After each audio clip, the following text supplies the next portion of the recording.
сан түрлі ауруды сағайтқан Шакер емші.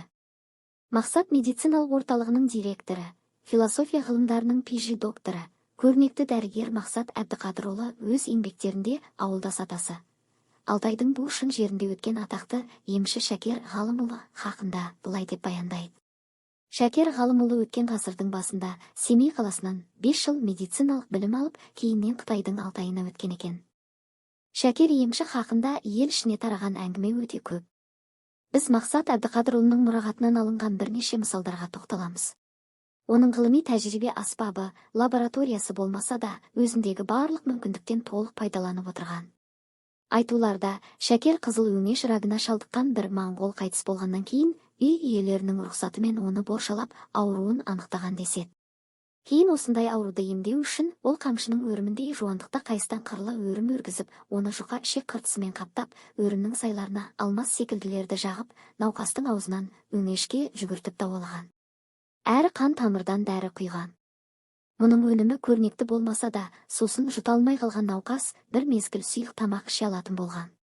Шакер әр түрлі аурудың бәрінде дауалайтын болған. Мерез ауруы, теңге қотыр, ешкі қотыр секілді паразит құртты ауруларды толық сақайта алатын. Мұнан басқа түрлі туберкулез, қан қысымы аурулар мен сүйек сынуды да дауалай беретін. Қан қысымы ауруларын көбінде қолдың екі барлауынан қан алып, төбеден лоңқа төңкеріп, шөп дәрі беру арқылы сауықтыратын. Мұнан тыс, Шакер жұқпалы ауруларды да емдейтін. Шешек суын тайыншаның шабына егіп өндіретін болған. Шешек суы егілген тайынша 4-5 күн өткеннен кейін ыңыранып, тынышсызданып ауыра бастайды. 7 күн болғанда бөртіп шығады.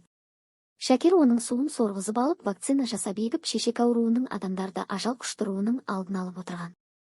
Шакер емші жөнінде қызықты аңыз әңгімелер өте көп. Сырқат жандардың жамбасындағы шөңкедей өспені ота жасап сауықтыру, 3,5 килограмдық өспені сылып алып тастау, жылы отқа ауыр күйіп, қол аяғы құрысып қалған адамның сіңірлері мен мойнына ота жасау, төтенше семіріп кетіп өміріне қауіп төнген кісінің қарнына 2 рет ота жасап май алып тастау, топ болып жүре алмай қалған кісінің тізесі мен беліне май дәрі жағып, уқалап, бүгілген тізені түзету сынды сан түрлі ауруды емдем жазғанын халық әлі күнге аңыз етеді. Мұқажан деген байдың жалшысының бір аяғы аурудан мүлдемге қарайып кеткенде, иелерінен қолхат алып аяғын кесіп тастайды да, ағаш аяқ жасап береді. Жеменейлік Темірбай деген жігіттің күп болып сып кеткен аяғына шипагер сүйек туберкулезі деп диагноз қояды да, қызыл асығынан үлкендігі бидайдай және тарыдай бір уыс сүйекті қырып алып шығып, шүберекке түйіп қалтасына салып береді. Шакер ота жасағанда, ота жасайтын жерге белгілі бір шөп жапырағын уақалау арқылы жансыздандырғыш наркоз қызметін жасай білген. Тіпті бастың сүйегіне ота жасайтын кезде, алдымен әлгі жансыздандырғыш шөп жапырағын сол жерге уқалап, жансыздандырып, сосын бастың терісін сыпырып, бас сүйегін ашатын болған. Мақсат Әбдіқадырұлы Шакер емшіні өз көзімен көрмесе де, Шакер емшінің қасында болып, көмекшісі, шәкірті қызметін атқарған кісінің әңгімесін өз аузынан тыңдаған екен. Жас кезінде Шакер емшінің қасында болған қарияның әңгімесін Мақсат Әбдіқадырұлының өз аузынан тыңдайық. 1987 жылы шілде айының 20 күні каникулға шығып медициналық университеттен арғы беттегі Алтайдың Бошын ауданы Қалытон орта жайлауындағы Теректі деген елді мекенде әпекемнің үйінде болдым. Ол жерде су термен бар болатын. Малшылар келіп бормиларын, арпа талқандарын тартқызып алып жүретін. Сол кезде 84-85 жастағы үлкен бір қария келді. Мен медициналық университеттің 2-ші курс студент екенімді айтқаннан кейін ол кісі Шакер емшінің мен қол баласы болғам. 11-12 жасымнан бастап сонда нақ көзімнен көрген бір әңгімені айтып берейін деді ақсақал. Сонда айтты, бір күні бір ұл баланы әкелді. Айланып жаңағыдай жүгіре береді екен, басын ұстайды екен, құлағын ұстайды екен. Сосын Шакер дәрігер емші атамыз тамырын ұстап тіліне, оның кейін көз алмасына қарап айтты, бұл баланың миында осылай бір паразит құрт бар, ол не екенін білмеймін, ол бақа болуы мүмкін, ол шыбын болуы мүмкін, сондықтан мен ота жасауым керек деп солай шешім қабылдады. Алдын ала 1-2 күн дайындық жұмыс істеді. Үлкен 6 қанат 12 қабаттықтың ішіне тағы бір кішілеу 6 қабаттық үйді тікті. Ішіндегі үйге сол операция жасайтын жаңағыдай саймандарын дайындады. Аршаменен алаулап жаңағыдай ішін дезинфекция жасады.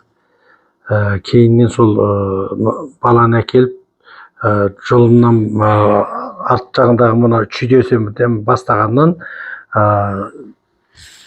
жаясіне дейін бір жапырақ, үлкен жапырақты бір шөп пенен жолым ұсыныс қылады деді. 15-20 минут ысқылағаннан кейін бала есін білмей жаңағыдай ұйықтаған сияқты жатты. Баланың басындағы шашын қырып тазалап алды. Сосын кейін мен көмекші болып беріп тұрдым. Алдыменен жаңағы қандауырменен қосу формасындағы басты былай тілді. Тілгеннен кейін жаңағы бас сүйекпенен терісін айырып болғаннан кейін маған қандауырларды беріп тұр деді. Ол кісілердің неше түрлі қандауыры болушы еді. Бастың сүйегі мынандай бірімен бірі қосылған ара тәріздес болады екен деп атамыз солай айтты. Бір қандауырды былай салады, екіншісін салады, тырс еткізіп ашады. Сөйтіп жаңағыдай бастағы 4 бұрыш формалы сүйекті алды да былай қойды. Қойғанда адамның миы бүлк-бүлк етіп көрініп тұрды. Өрмекшінің торы сияқты көптеген қан тамырлар екен деді. Сол жерде сол кішкентай бір қоңыз тәріздес бір паразит жаңағыдай құртты көреді. Көргеннен кейін маған айтты, міне бұны аламыз. Алу үшін аршаны дайындап қойған. Аршаны жаңа отқа жақтыдағы осы шыбын сияқты заттың үстінен мынандай жайлап, мынандай алаулап ыстық өткіз деді. Мен енді ебім келмеді, жас баламын, қолым дірілдеп, сол бірнеше рет етіп едік. Ең соңында жаңағыдай жақындатқан уақытта жаңағы шыбын сона сияқты зат жыбыр етіп жаңағыдай қозғалды. Сонда айтты, міне осындай жағдайға келуіміз керек. Сен ыстық өткізгенде анау қозғалады. Егер қозғалмай тұрып біз ананы тартып алсақ, мидың қан тамырларын зақымдар қыламыз. Анан жаңағыдай қозғалды деген сөз, ұстап тұрған жаңағы қан тамырларды миды ұстап тұрған аяғым босатты деген сөз. Сол кезде мен жаңағыдай өзімнің қышқыштарыменен қағып әкетем деді. 2-3 рет қозғалды, болмады. 4-ші рет келген уақытта қатты қозғалған еді. Шәкір дәрігер жаңағы миды зақымдар қылмай, жаңағы паразит қоңыз тектес зат екен, соны алып кішкентай бір банкке салып қойды. Сосын кейін мен енді ол кезде де медициналық білім терең емес, бірақ сұрақ қағылез болғандықтан сұрақтарды қойдым. Сосын не істеді деп жаңағы ақырындап жайлап жаңағыдай марлеменен, дәкіменен қандарын тоқтатты. Сонан алып тастаған жаңағы бас сүйекті бұрғысыменен бұрғылап, қалың жаңа маңайына тесіктер жасады. Марлені жаңа дәкін астына қойып, сол тесіктің тұсынан тағы да мидың өзінен жаңағыдай ми сүйегіне де тағы бұрғылап тесік жасады. Айландыра әр тістің тұсынан, әр тесіктің тұсынан жаңағыдай жасап болды. Болғаннан кейін күміс сым темірменен былайынан өткізіп, бер жағын қиып, жаңағыдай батпайтындай қылып, барлық неменені бір 15-20 жерінен жаңағыдай жасады. Жасап болғаннан кейін мен сұрадым, бұл іште қақпалады ғой, ол тот баспай ма, не істейді деп сұрадым. Сонда ол айтты, күміс болғандықтан бұл тот баспайды, ішінде қалады деді. Кейіннен оны істеп болғаннан кейін сыртын әдеттегі өзінің үнемі дайындап жүретін ешкінің шегін жаңағыдай жіп қып дайындаған. Соныменен мидың сыртындағы жаңағыдай теріне тігіп шықты. Тігіп, соның кейін бұл бала 3 сағат, 4 сағат операция жасағаннан кейін де есіне келмеді. Біраздан кейін барып жаңағыдай есіне келді. Келгеннен кейін де жалғасты бұл баланы шөп дәрілерді қайнатып беру арқылы ем шарасын жасады. 10 күннен кейін үйіне қайтарды. Сол кезде мен сұрадым, ол миға қалай жаңағындай қоңыр сияқты мына зат пайда болды дегенде шәкер дәрігер айтты, бала ойнап жүріп бұлақтың басынан су ішкен болуы мүмкін.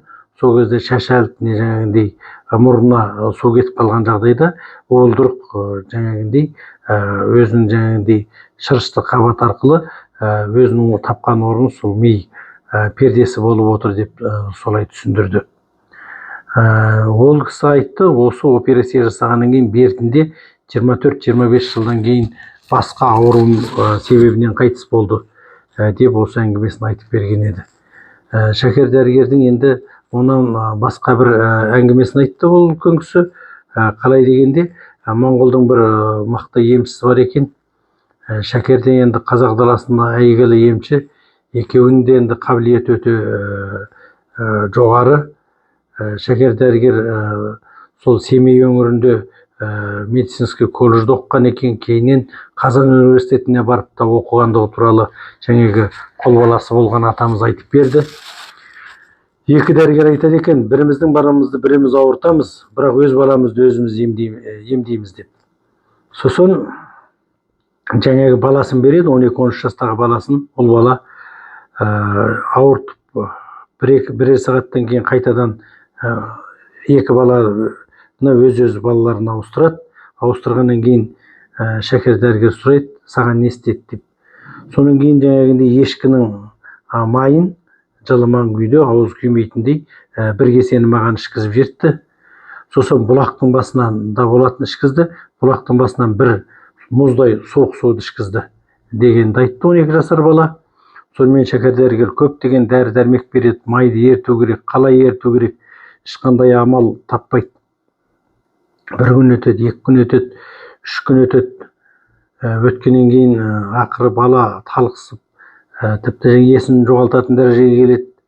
Бұлақтың басына барып, соның бетін жуып, жаңағыдай мен енді шамама қарамай, бұл қалмақ дәрігермен неге бәстестім деп отырғанда, төмен жағында кір жуып отырған сол ауылдың бір келіні келіп, орамалын беріп, жаңағыдай жасын сүртіп шәкер емшінің. Сосын болған жайтты айтады, осылай болды, ешкінің майы еріте алмай осындай жағдай болды деп. Мөлшері бір 5-10 минут өткенде жаңағы келін, әйел өзінің кір жуған жеріне барса, кәдімгі қазақтың қара сабыны ғой, домалақтайтын. Соның жартысы жоқ дейді. Қуанып соның кейін жүгіріп келіп шәкер емшіге айтады, жаңа сізге келудің алдында мынау домалақ болатын, мынаның жартысы жоқ, еріп кетті сабыным дейді ғой. Жүгіріп барып соның шәкер дәрігер қараса, сол сабын қойған жердің астында жатқан шөп кәдімгі жалбыз екен. Мията дейді ғой орысша, жалбыз екен. Соның қуанғанынан сол жалбызды жұлып апарып қайнатып жаңағы балаға ішкізген ғой. Ішкізген уақытта небәрі 2-3 сағатта асқазандағы жаңа қатып қалған май еріп, үлкен дәрет арқылы жаңағындай аностан шыққан. Сөйтіп өзінің баласын осы бір келіннің жаңағындай басынан өткен сол үстіндегі тәжірибенің үстінде пайдаланып, үстінде баласын аман алып қалды деп жаңа атамыз сондай әңгімені айтып берген еді. Бұл бір үлкен дәрігер атамыздың көмекшісінің айтқан естелігі. Қытайда өткен қазақ емшісі Шәкердің бұдан басқа да емшілік амалдар мен әртүрлі тәсілдері өте көп болған екен. Біз Шәкер емші және оның емшілік амалдары хақында көрнекті дәрігер ғалым Мақсат Әбдіқадырұлының жеке мұрағат қорынан алынған бірнеше мысалдарды ғана атап көрсеттік. Алайда өткен ғасырдағы көне емшілердің емдік амалдарын бүгінгі күнде сол қалпында қолданудың қатерлі болатынын да ерекше ескертеміз. Осындай қызықты әңгімелер мен емшілер хақында білгіңіз келсе каналымызға тіркеліңіз. Бізге хат жазып тұрыңыздар.